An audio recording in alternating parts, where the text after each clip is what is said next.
So this weekend at PFI, I was invited to go behind the scenes by Dan Ashton to be given a guided tour of kind of out of bounds areas or areas that people don't normally get to see. A lot of our viewers have asked for behind the scenes footage, and so thankfully we've had the support of Dan Ashton and the Karting Championship to offer exactly that.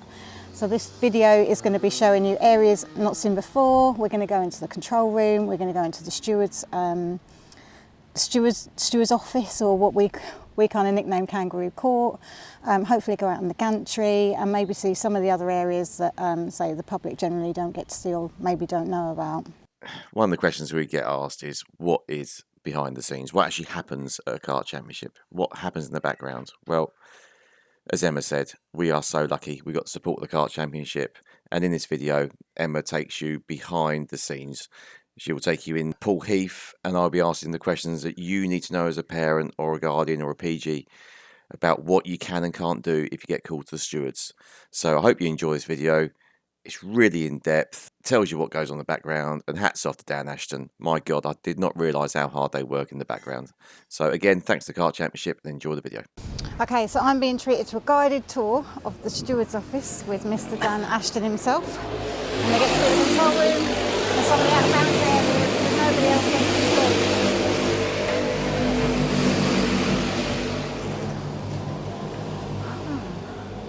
Oh, it's got aircon. Oh. It's the best bit. It's the best bit. That's one positive thing. So this is the main timekeeping area. You'll have all the timekeepers in this bit. When Gaynor and Kerry arrive, you'll have them here. They'll be timekeeping all the sessions. Got the digiflag controls for the start lights on there, which I can operate from the gantry for the starts. Next door is the commentators.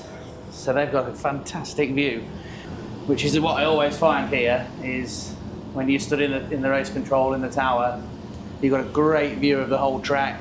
You can see pretty much, yeah, you can. I mean, 95% of the track. A lot of the tracks you go to, you can't actually see all of it at one time generally, but here, I suppose, being elevated and central, you can see everything. I mean, a lot of the facilities in the country are very good. Obviously, we're very lucky here at PF to have such great facilities. What Paul Fletcher's done for this track and for the karting community over the last 30 years, it's been 31 years of PF, is phenomenal.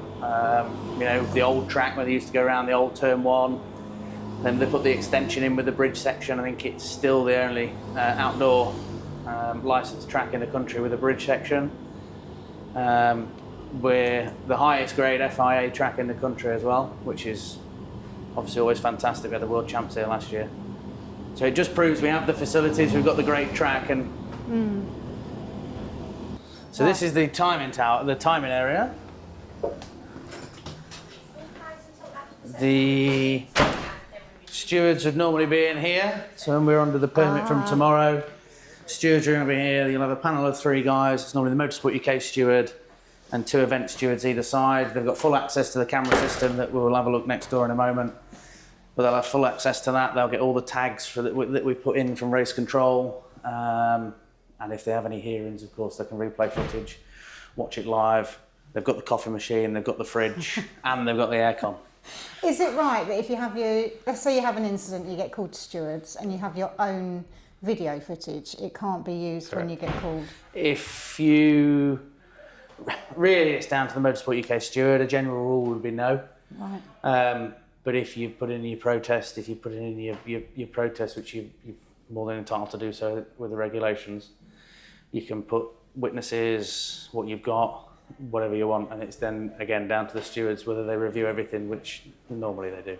Right. But if you just call to the stewards for an incident on track, they'll play you the track footage, and it's the track footage only. If we've got access to the live stream, which normally we do, they could actually play the live stream as well, so that sort of takes that factor out as well. Okay. Happy? Yeah. And then the piece to the resistance is next door with our on-track CCTV.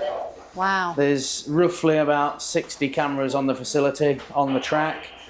There's 36 on the actual track, and there's about 27, 28 in the Parc Fermé scrutineering area as well.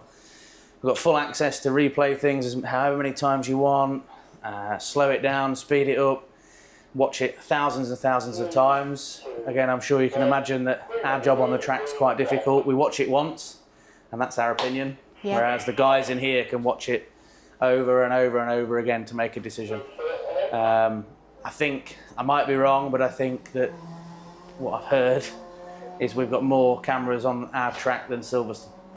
Wow, okay. Than the actual Silverstone track. And when you're on track, whether it's a heat or race, whatever, sometimes we see like contact warnings come up with DA after it, and I'm assuming that's you kind of putting that over the radio, so that goes straight on. Yes.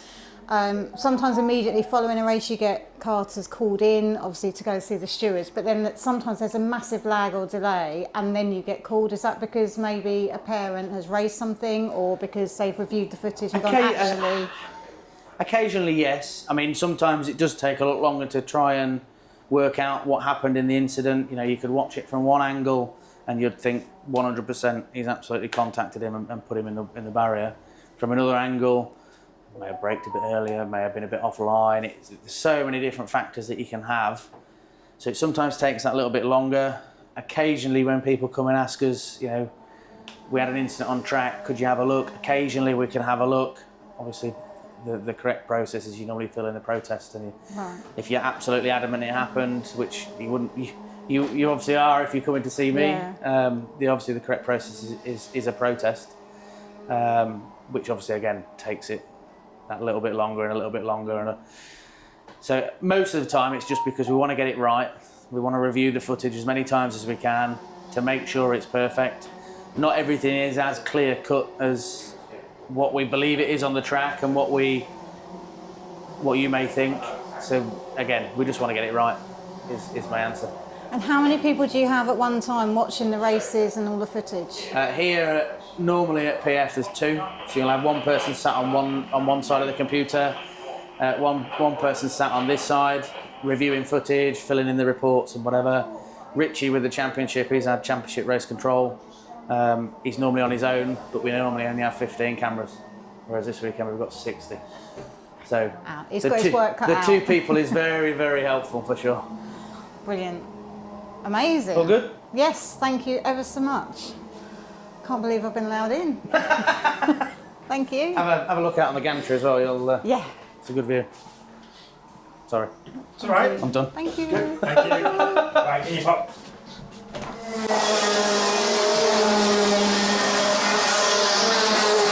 Okay, so this is the gantry.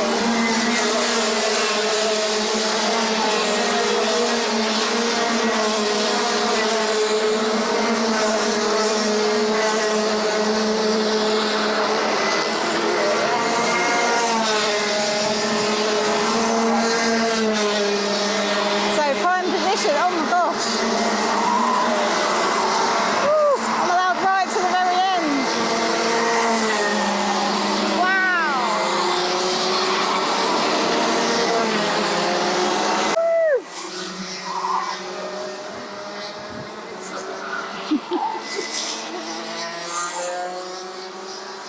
Brilliant. That's the flags. Amazing. It's brilliant. You can't see that, right? No, so this is the control for the starting the race, controlling all the marshal's lights, the warning flags. So I can do it direct from here on the gantry during a race. The timekeepers can do it directly from the tower. And obviously this is where I will start the race from. It's a fantastic view of the start finish straight, good view of all the track. We're very, very lucky, for sure. And are you the one that calls if it's a full start? Yes. Okay. And how many full starts do you allow before you red flag a race? There's nothing by the book, but I always go with 3. If you've done 3, then we'll red flag it, we'll have a conversation, decide where we want to go, maybe reduce the time, do whatever we need to do, but we'll stop you and we'll try again. Okay. But there's no official regulation to say it must be 2 false starts before you do anything. In my head, it's always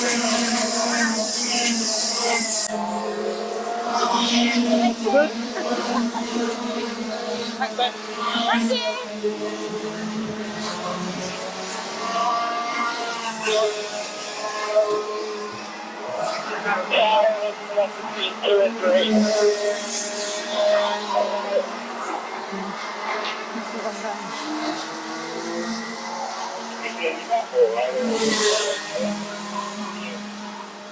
What I'll do, I'll show. There's a new area called the lounge, Right. which the track and the track operator's just done. I'll take you there to show you that as well, because it's quite nice. Oh. Is that just open to sort of staff? And No, it's people? open. It is open to the public. It's just open to. It's that way. Just open to. It's mainly an adult-only area, really. It's a no suits and boots area. Yep. Which you'll see why with all the furniture when you get there. But there's a nice coffee machine, cold drinks, snacks. Potentially looking at doing maybe some sandwiches and stuff, some snack-wise. So do you have to pay to go in there, or pay for like the stuff while you're there? Yeah, right. obviously, yeah. So you can go to the counter and you can buy yourself a coffee or cold drink or whatever you need. I'm hoping she's still here. Almost sounds like going to the airport and you've got those exclusive lounges The that lounge, you're waiting. yeah.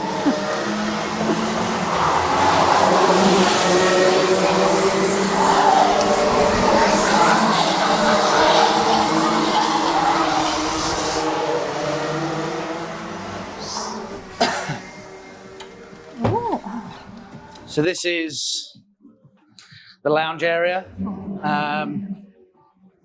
Tav has recently took over as the circuit operations manager. Tegan's here as well, works for Tav, KHL at PF.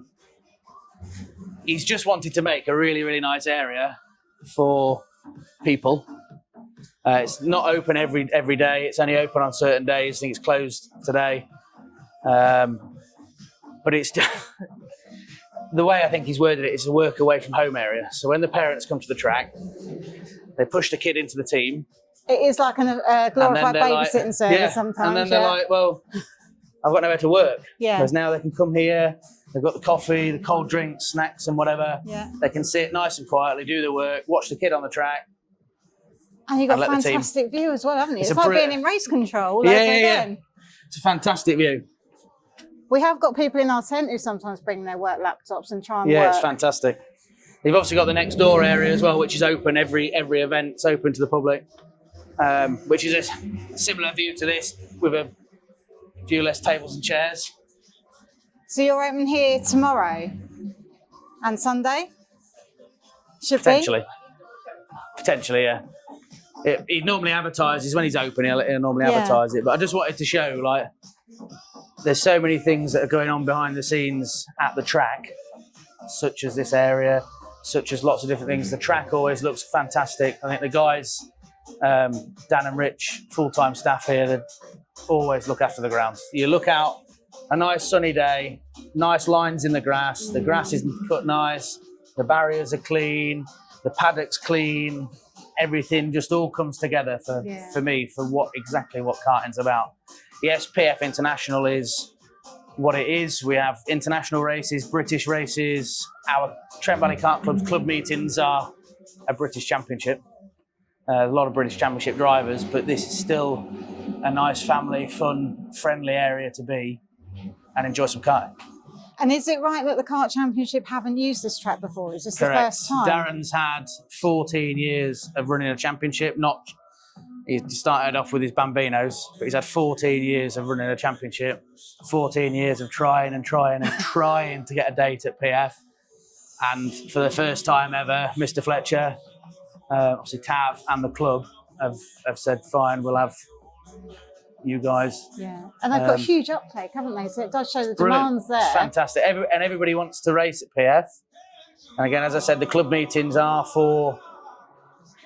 they are a very big event. It's that higher level, isn't it? And it is, yeah. A lot of the teams are here. A lot of the British level drivers, sometimes the world level drivers, race the club meetings. Whereas this weekend, if you look out into the paddock, yes, there's a few teams, but it's dad and lad, caravan, awning, trailer, all working out the car, out the van. Yeah. And it is exactly what the sport is about. It's not all about joining a team and trying to live the dream, yeah, have fun. doing what you want to do. You want to be karting, enjoy it. I must Just admit, when enjoy we it. told Zach that we were coming here, he said, "Oh, he said the British Champs race there. He said it's a world class track." And we came for the first time last Friday to do a test day, having never been here before. And I must say, I was really impressed when I turned up. You're right; it's very clean, it's very well cared for, very well tended, fantastic facilities. So yeah, it's top notch. And what you've got to try and remember is last year in September we hosted the FIA World Karting Championship, where the best in the world travelled here to the UK to PF International to race in the UK for the World Championship, which I always find amazing. It's fantastic for the sport.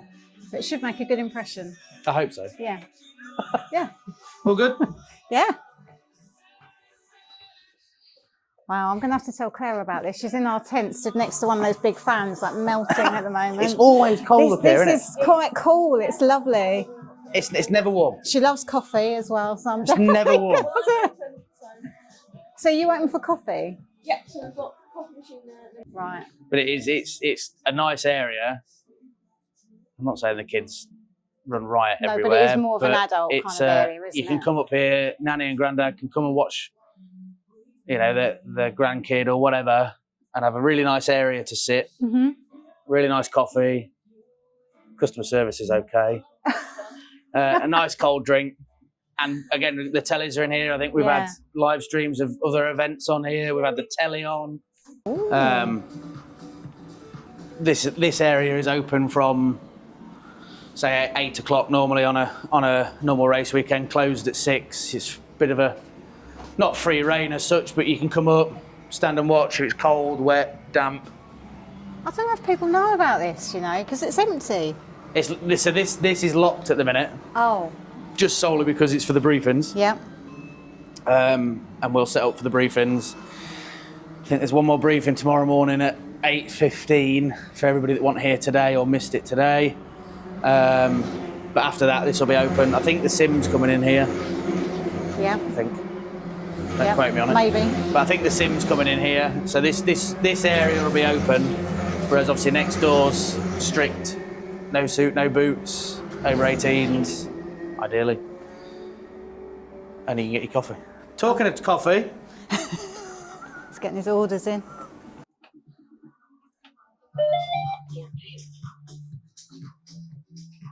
Talking of coffee. A flat white, please.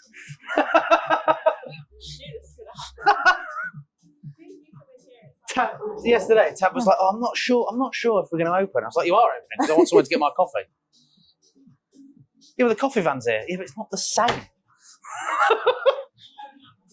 Right, I'm going to go and find All some good. people who might want to come and have a look Oh, at you this want this? place. Oh, thank you so much No, for it's not a the problem. tour. No, not a problem. Obviously, I'm very proud of PF. Obviously, PF is my local. Right. I'm a director of the club as well, of Trent Valley. So I'm very proud of PF and I'm very proud of what we've achieved and what we are achieving at PF. So I like to show it off a bit. I don't blame you. It's worth showing off, isn't it, really? Especially like the race control and the cameras and Yeah. the track. And, Well, that's a step up from what everyone else has got. So, yeah, it's right to show it off, isn't it? No, for sure. Gives everyone something to aim towards. Oh, yes. More Right. tracks like this would be better. Thank you very much, all. No worries. So there you have it. Private guided tour of the best facilities in the UK. I've just got to try and find my way out of here now. And I also saw a lift ahead of me then, so it might even be appropriate for those who have sort of a few difficulties walking. I'm just trying to see how you would even get to that. I'll have to ask. Might be through reception. But I certainly know that Zach's grandparents, they have a few sort of issues with their knees, struggle to get upstairs, so that would be perfect for them and somewhere for them to go and sit because they're coming to visit us on Sunday. So yeah, ideal location for them to go and spend some time and get to see Zach on track without having their eardrums blown too much. Okay, so I'm heading my way back to the X-Kart tent. Let's go and find Claire. I think she's going to love it in the lounge. Right, so we are currently outside the stewards' office, but what we're going to do in a minute, once we've got the time, we're going to go in, we're going to speak to stewards and we're going to ask them those questions you want to know about what happens when you go and see the stewards. So I remember our first time in the stewards was UKC last year. I think it was Warden. We've never been to stewards before, didn't know what to expect. So I'm going to ask the questions, hopefully to help you understand what you can and can't say in stewards and how to not fight your case as such, but be prepared when you do get called stewards. So let's get in there, let's speak to them. Good morning. We've got a real privilege this morning. I don't know how we've actually managed it, but we're in the steward's office, not because Zach's in trouble, but we're in the steward's office because Paul has agreed for us to talk and ask what's it like in the steward's office and what is a steward's role, what happens in here. So I've got a cup of tea being delivered, that's fine, you can bring that in. We get you on camera saying thank you very much. And I'm going to ask Paul some questions basically to help you as parents. If you've never been to a steward's, you're not sure what you're doing, or you want to understand how you behave, what you can and can't do. So Paul, thank you so much. Please introduce yourself. It's Paul Heath. So yeah, my name's Paul Heath. I am the Motorsport UK steward for the event here this weekend. So yeah, I sit in the middle of the panel. We have a panel of stewards. So we've got 2 event stewards who are chosen by the championships themselves. So the event stewards come and sit either side. I sit in the middle and conduct the interviews. So as a driver, you may be called in. So what will happen is an incident may have been seen on track. A report is done. Quite often that report, particularly at a championship like this, is sent through to cameras. Cameras will have a little look and see if they've got some footage. If they find the footage, they will then tag the footage, send it through to us along with the report. And then at that point, we call the drivers down and we conduct a short interview. Okay, can I just, sorry there, Paul, Yeah. just quickly. Right, so if we take that back a little bit, so obviously I think at this championship, there's about 60 plus cameras out on track. Yep. Then you've got your marshals out on track that you see. Then you've got race director, which is Dan Ashton this weekend. He's up on the gantry with things. So those marshals will basically be watching you on track.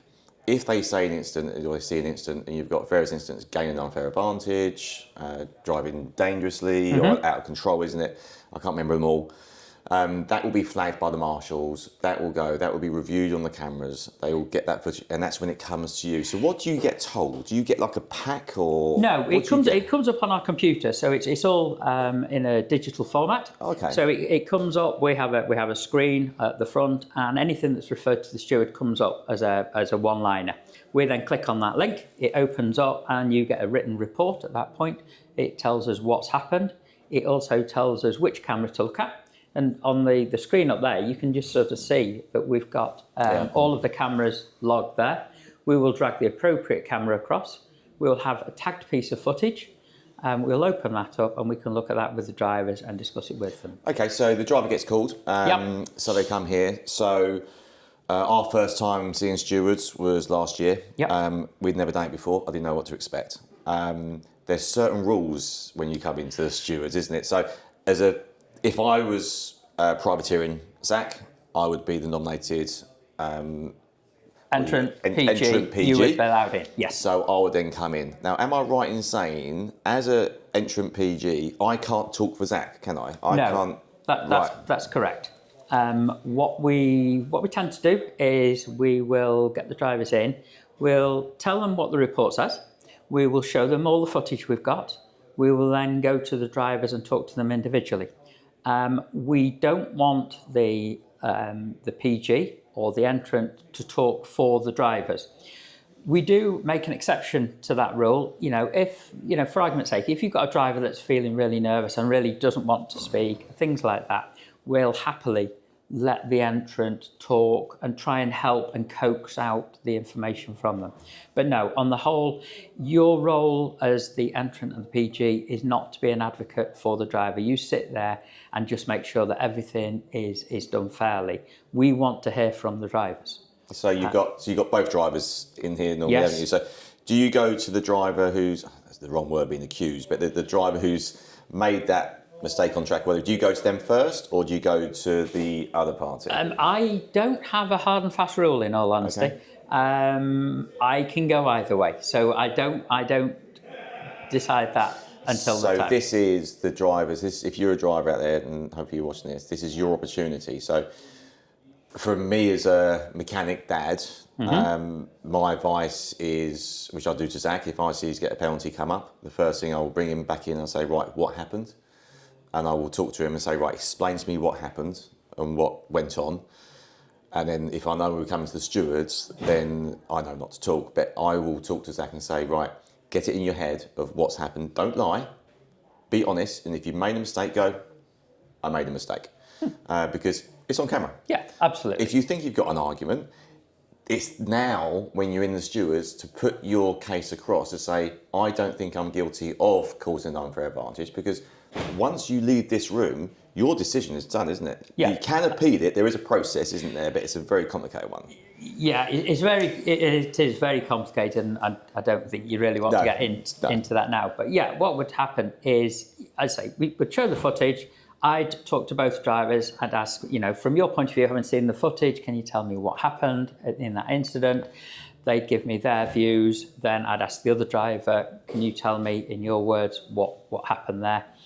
And usually it's a case that one of the drivers will say exactly what's been written on the report, and it's backed up by the cameras, if we have camera footage, and it becomes very simple. We work on the balance of probability. Okay. So we have to sort of, you've got weighing scales. So, what's most likely happened here? So if I've got one driver that said it happened, and I've got a report that says it happened, and I've got camera footage that quite clearly showed something happened, then you know where you're going to go. Sometimes it can be very difficult. Was the contact, wasn't the contact? And then it becomes more difficult. But most of the time, with racing incidents, it is fairly clear-cut. Okay, so, and then at that point, am I right in saying that the drivers and the PGs are asked to leave the room? And That's I assume you debate between the three of you about what you're going to do. Yes. So what will happen, I will have asked the drivers. If the drivers are young drivers, cadet drivers, bambino drivers, I will then ask the entrants, is there anything you'd like to add? And speak to them both. I then ask the stewards on both sides, is there anything that you would like to ask? Then at that point, we would then ask the drivers to leave the room. We then have our deliberation. So we sit here and we have a look, and we might say, let's just have another look at that bit of footage. Was what that driver said correct? And we try and sort of piece it together again, and then we then make a decision. So the three of us, we all have a say. So you may say, yes, guilty as per that. This one may say, no, not guilty. And then the person in the middle also makes a decision, and we go on a majority verdict. So it's always, if it's 2-1, even if it's the two people on the outside that say no, and I say yes, we go with the no. Okay, that's interesting. I didn't know that. Right, I know we've taken up your time on where you've got busy days today.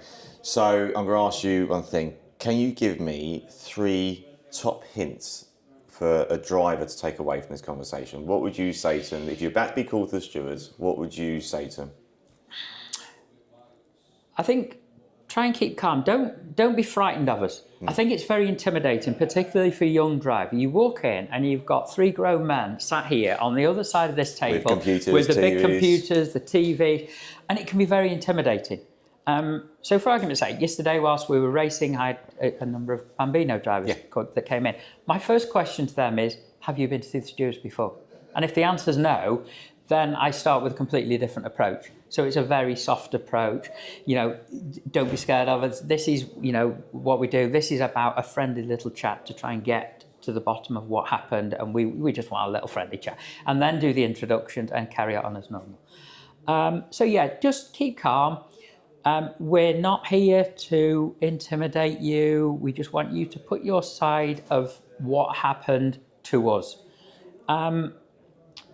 I think what I would say to the drivers more than anything else is not necessarily what goes on in here, but it's what goes on out there. When something happens on track, not to deal with it yourselves. Trust in us to deal with it for you. Trust the fact that it will be seen by us. We will get you in the office and we will be able to do something. Once you take matters into your own hands and start to maybe go to another driver and say, what happened there? Then that opens up a whole can of worms and you end up being the one in trouble. And we've all seen that on track. Unfortunately, it happens, and that's where we always bang home, race with respect. And that's to parents, mechanics, team owners, drivers, everybody is race respect. So that's two good tips. So first, I think it's a good one. If you've not been stewards before, tell them when you come in. This is my first time. Second, obviously, race respect. Let the stewards deal with the incident, and we've got room for one more. Yeah, I think again, if you've got a driver that is going to be intimidated, is going to be frightened, isn't going to be make it very easy to communicate their feelings, let us know before you come in, so that we can make sure we will make allowances and let you talk, and it gives us a bit of a heads up. If there's an issue that would help us to get the most out of the information we want from your driver, let us know. That's really important when you talk about neurodiversity in Absolutely. young children. Yes, particularly. And you know I'm always talking about this. So if your child has neurodiversity, then my advice is before you come in as stewards, there's people outside, make them aware of the neurodiversity, because then you're aware. Correct. And then things can be put in place to help you. Don't be frightened. Well, Paul, I don't think there's any other questions, unless Emma, behind the camera, have you got any? Because you always get a question for me that I normally forget. Parents or the guardians ask questions of you when they come in, because... Yeah. Okay. Yeah, absolutely. Okay. Yeah, absolutely. Like I say, what normally happens is we talk to the drivers, and then I will always ask them, have you got anything that you'd like to say? If they want to ask me a question, that's absolutely fine. And that comes on to the last one before I forget, your own footage. So we've all got our mobile phones out there, we're all recording our kids driving. They can take your footage, if I'm correct, right, Paul? So you have the official footage here, you've got the marshal's reports, you've got you. Any footage from a parent on a mobile phone can't be used, I suppose, in the initial review, but it can be taken into consideration at a later date, is that right? Yeah, to be fair, Or would you look at it? We would potentially look at it. Some championships will let you look at it, some won't. But yeah, if we're happy that it's genuine and authentic, then the chances are we would look at it. Oh, there you go. So that's another thing. So if you have got footage, I assume tell them as soon as you got in, I've got footage, and it's your decision. Whether that's viewed. Emma's got another question behind the camera. In the final decision on the sanction, let's just say there are several options, a 5-second penalty, 10-second or disqualification. What happens if the drivers don't agree with the sanction or they feel it's too harsh? Are you able to kind of argue that, or is it that is this final decision? No, unfortunately what happens is once we all have our say, you go out, we deliberate. What then happens is when you come in, we give our decision. At that point, we have no further discussion. Yeah. So it's not up for discussion once we've given our decision. I have seen that when we've been for stewards before and the decision's made, and it's time to walk out the room. Yeah. Basically, and go and have a cup of tea. Right. Paul, thank you so much. Thank you. To our subscribers and viewers who watch this, feel free to put some comments below if you've got further questions. I will try my best to answer them. If I can't, I'll find Paul again. So thank you very much. Good luck today. Thank you. It's Sunday. It's race day. Happy Father's Day. Happy Father's Thank you Day. very much. Happy Father's Day to all the dads out there. Happy Father's Day. Paul, thank you so much for your time. And, thank you. Right. Thank you. Let's get to the track. Let's get racing. So this bit of footage is Emma on the gantry with Dan Ashton, the race director. I try to clip it as best I can to show how Dan's giving in-race penalties, the feedback he's getting from his marshals, from the race control, the timekeeping. So it's a bit noisy because obviously Emma's on the gantry, so we've got the carts in the background. I hope you can hear his decisions, but you can see how hard Dan and his team really work to make things fair. And Zach got a penalty, and this one's quite funny. Okay, so I'm on the gantry. I'm with Dan Ashton.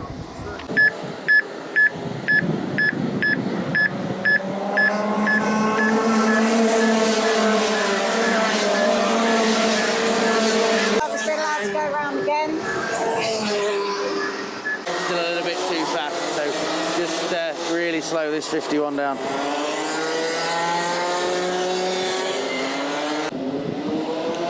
We are racing 6.9, 69 races to hold track line.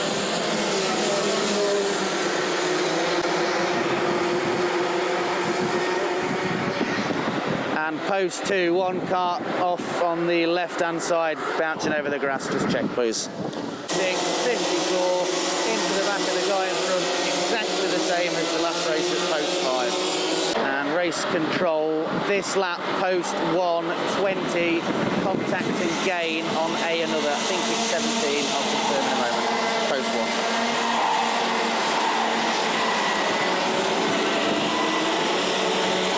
Copy that. If you could have a look at that, please. Race control, post 2, the lap they're about to complete, 17, contact and gain. Great. Timekeeping, it's under investigation for 5:4:54. Anything on the start, Richie? Sorry, no problem, mate, no problem. Neil, cart's fine, just get the driver to safety. Good move.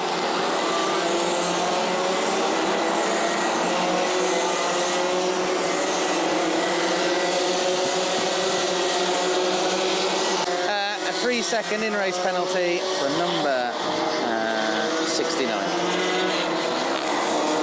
No problem, mate. Race control, if you could just have a look at 24, he's retired opposite the wall of champions at post 8. We're slow in and a lot of starts together at Nick's corner, just have a look please. Copy that, timekeeping, 5-second in race for 1:7 at 17 please.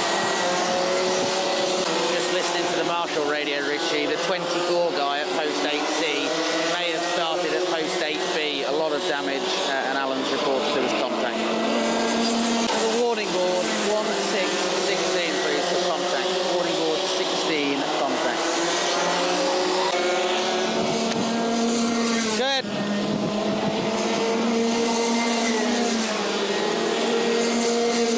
Good. Race 11 junior primo timekeeping is clear circuit, clear race control. We have a report to the stewards for 54.